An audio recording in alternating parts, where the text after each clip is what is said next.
আমার একটা মাদ্রাসা আছে যেটা বাংলাদেশে। ওখানে আমি কালকে যত কোরআনের ছোট ছোট পাখিরা আছে, বাচ্চারা আছে, হাফেজরা আছে, সবাইকে দিয়ে আমি একটা বড় দোয়ার আয়োজন করেছি। আমি গতকালকে থেকেই আমার অফিস আমি সবাইকে ছুটি দিয়ে দিয়েছি এবং বিভিন্ন ধরনের কার্যক্রম আমি বন্ধ করে দিয়েছি, যে শুধু ফুটবল খেলা দেখব এবং কমিউনিটিকে সাপোর্ট করব। আমরা চেষ্টা করব ১,০০০ দর্শক দিয়ে আমরা ওদের ৪৯,০০০কে কভার করার জন্য। আমাদের হংকংয়ের যত মেম্বার বাংলাদেশে আমরা রয়েছি, কালকে সবাই এখানে উপস্থিত থাকবে। এটাই হচ্ছে আমাদের সবাই সবার ব্যবসার কাজ, অফিসের কাজ সব কিছু সবাই ক্লোজ করে দিয়েছে। সবাই আমরা মাঠে এসে আমরা এই ৪৯,০০০কে আমরা এই ১,০০০ যেন ব্যাকআপ দিতে পারি, সেইভাবে বড় গলা উঁচিয়ে আমরা আমাদের দলকে যেভাবে জেতানো যায় সর্বোচ্চ আমরা চেষ্টা করব। পৃথিবীর যেই প্রান্তে আপনি যাবেন বাংলাদেশি সমর্থক কিংবা বাংলাদেশি ফ্ল্যাগের কিন্তু দেখা মিলবে। হংকং চায়না এসেও আমরা বাংলাদেশি পেয়ে গেছি, বাংলাদেশি সমর্থক পেয়ে গেছি।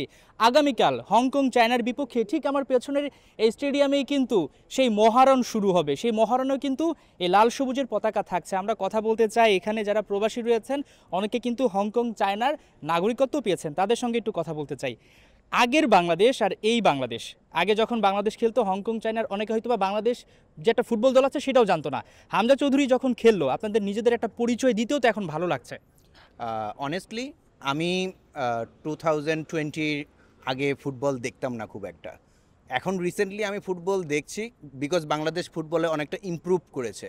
আমার কাছে মনে হয় যে বাংলাদেশ টিম যে কোনো ওয়ার্ল্ডের যে কোনো টিমের সাথে ডিফেন্ড করার মতো তাদের ক্যাপাবিলিটি আছে। সো আই হোপ আমরা হংকংয়ের সাথে হেরেছি এর মানে এই না যে আমরা সবসময় হারবো। আমরা কালকে তাদেরকে চেয়ার আপ করার চেষ্টা করব, আমাদের বাংলাদেশি টিম জিতবে ইনশাল্লাহ। কি কি আয়োজন থাকবে আপনাদের তরফ থেকে? ৫০,০০০ সমর্থক, হংকং চায়নারই বলা যায় ৪৯,০০০। সেখানে আমরা শুনলাম আপনারা প্রায় ৮০০ থেকে ৯০০ জন উপস্থিত থাকবেন। এই ৮০০ থেকে ৯০০ জনের ভয়েসটা তো ওই ৪৯,০০০কে হারিয়ে দেওয়ার জন্য সক্ষম ইনশাল্লাহ। আমরা বাঙালিরা যেখানে যাব সেখানে আমাদের ভয়েস থাকবে এবং আমরা দাপিয়ে বেড়াবো এবং আমরা চেষ্টা করব ১,০০০ দর্শক দিয়ে আমরা ওদের ৪৯,০০০কে কভার করার জন্য। আমরা একটু আরেকজনের সঙ্গে কথা বলতে চাই। হংকং চায়না কিন্তু অনেক আধুনিক ফ্যাসিলিটিস আছে, যেটা আমরা দেখতে পারলাম যে বাংলাদেশ দলের সঙ্গে তাদের একটু ঝাল মেটানোর ব্যাপারটা হয়েছে, যে তাদেরকে আধুনিক সুযোগ সুবিধা থাকা সত্ত্বেও স্কুল পর্যায়ে যেই মাঠগুলোতে আসলে ব্যবহার হয় না সেখানেও প্র্যাকটিস করতে দিয়েছে। এই জবাবটা নিশ্চয়ই বাংলাদেশ কালকে হংকংকে হারিয়ে জবাবটা দিতে পারবে। বাংলাদেশ অবশ্যই সেই জবাবটা দেবে, কারণ বাংলাদেশ গত ২ ম্যাচ কিন্তু হেরে গেছে। তো এই ম্যাচটাতে তাদের কামব্যাক করতেই হবে। আর তাদের আমরা সাপোর্ট করার জন্য আমরা যারা আছি বাংলাদেশের পক্ষ থেকে এখানে, আমরা আমাদের গলার যতটুকু জোর রয়েছে সেটা দিয়ে আমরা তাদের জন্য চিৎকার করব। হামজা, এরপরে হচ্ছে যারা বড় বড় নামগুলো রয়েছে সেগুলো মাঠে কালকে শোনা যাবে ইনশাআল্লাহ। আপনারা অনেক ব্যস্ত থাকেন, অনেক কাজ থাকে। আমি যদি অন্য দিক থেকেও বলি যে সেই সময়টা অনেক অনেক ব্যস্ততা, অনেক লস হবে, অনেক অনেক দূর থেকে আসবেন, অনেক এমনকি বাংলাদেশ থেকেও হংকংয়ে আসবেন। এত কিছু একপাশে রেখে বাংলাদেশকে সাপোর্ট করা গর্বের বিষয়, এবং আমি দেখতে পাচ্ছি আপনি আবেগে আপ্লুত হয়ে যাচ্ছেন যখন বাংলাদেশের ফ্ল্যাগটা ধরছেন। হ্যাঁ, আপনি ঠিক বলেছেন। আসলে আপনি যেটা বললেন যে আমি গতকালকে থেকেই আমার অফিস আমি সবাইকে ছুটি দিয়ে দিয়েছি এবং বিভিন্ন ধরনের কার্যক্রম আমি বন্ধ করে দিয়েছি, যে শুধু ফুটবল খেলা দেখব এবং কমিউনিটিকে সাপোর্ট করব। আর কালকে অবশ্যই আমরা সবাই আসব। আমাদের প্রেসিডেন্ট, বিএচকের প্রেসিডেন্ট আমার পাশে আছেন, যিনি যতটুকু পেরেছেন সাপোর্ট করেছেন সবাইকে, অনেক অনেক টিকিট পৌঁছানো পর্যন্ত আমাদেরকে সাথে রেখে যতটুকু পেরেছি আমরা করেছি। ইনশাল্লাহ আগামীকালকে জয় হবে আমাদের জবাব। আমরা এটাই চাই। সবাই আরেকবার আমরা জোরে বলি, বাংলাদেশ। যেটা বলছিলেন আপনি একটু আগে, যে এতটুকু ভয় হচ্ছে বা এজন্য দোয়া মাহফিলেরও একটা আয়োজন করা হয়েছে, সেটা আগেও করা হয়েছে, আরও হবে, এবং যে কোনোভাবে এখান থেকে জয় নিয়ে যেতে চান, একটু দর্শকদের জানাবেন কি কি আয়োজন থাকছে এবং কি কি করছেন ব্যক্তিগতভাবে?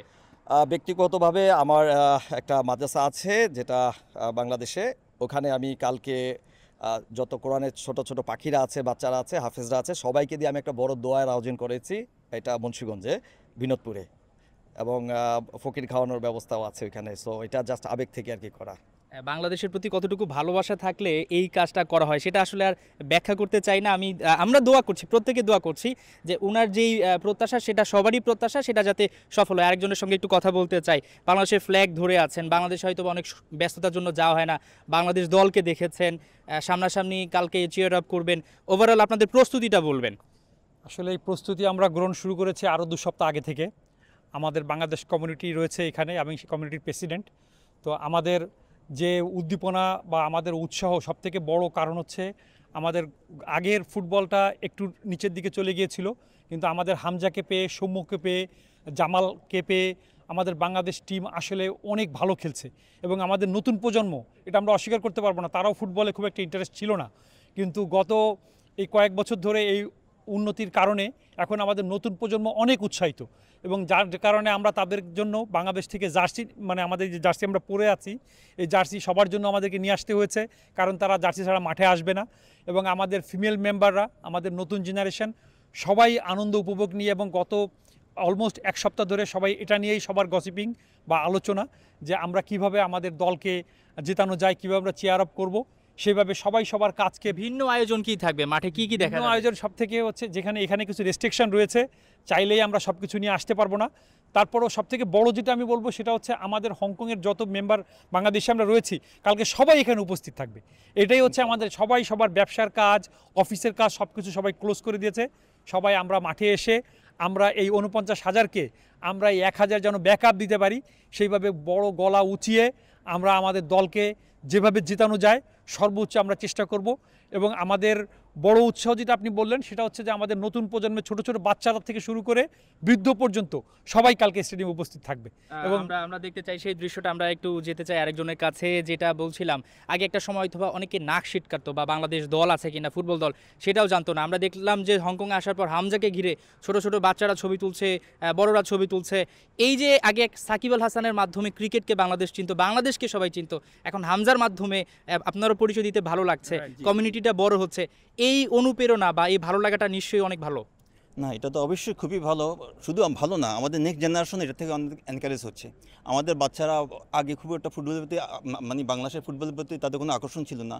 এই নতুন নামগুলি দেখার পর তাদেরও আকর্ষণ বাড়ছে, এখন তারাও এক্সাইটেড, তারাও মাঠে এসে বাংলাদেশের খেলা দেখতে চাচ্ছে বা বাংলাদেশের জয় তারা এক্সপেক্ট করতেছে আর কি। আমরাও সেই প্রত্যাশা করছি। সবার লাস্টে একজনের কাছে আসতে চাই, বাংলাদেশ, হংকং, চায়না এবং সব কিছু মিলিয়ে যদি বলি, কমিউনিটিতে তো ফুটবল খেলাটা হয়। এই যে বাংলাদেশের ম্যাচটা যদি জেতে, নিশ্চয়ই এই জয়টা যদি হয় বাংলাদেশের, নিশ্চয়ই কোনো একটা আয়োজন করবেন হংকং, চায়নায় যে বাংলাদেশি কমিউনিটি রয়েছে।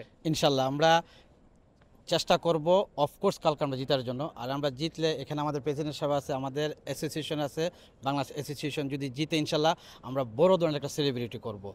পাশাপাশি আমি আপনার দর্শক বলতে চাই, আমাদের হংকংয়ে কিন্তু অনেক আমাদের ছেলে মেয়েরা আছে ফুটবল খেলে, এবং আমি জানি আমাদের কিছু ছেলেরা আছে খুব ভালো খেলে।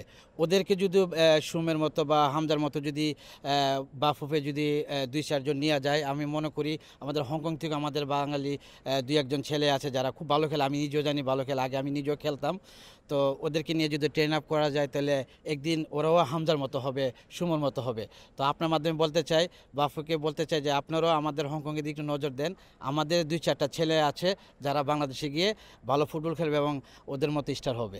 এবং এরপরই বাংলাদেশটা এতটাই শক্তিশালী হবে যে আমরা আশা করছি এই লাল সবুজের ফ্ল্যাগটা একদিন বিশ্বকাপেও খেলবে। পেছনে একদম ঝলমলে আলো, বর্ণিল একটা আলো, এবং এই বর্ণিলটা আরও রঙিন হবে যখন বাংলাদেশ আগামীকাল হংকং, চায়নাকে হারাবে।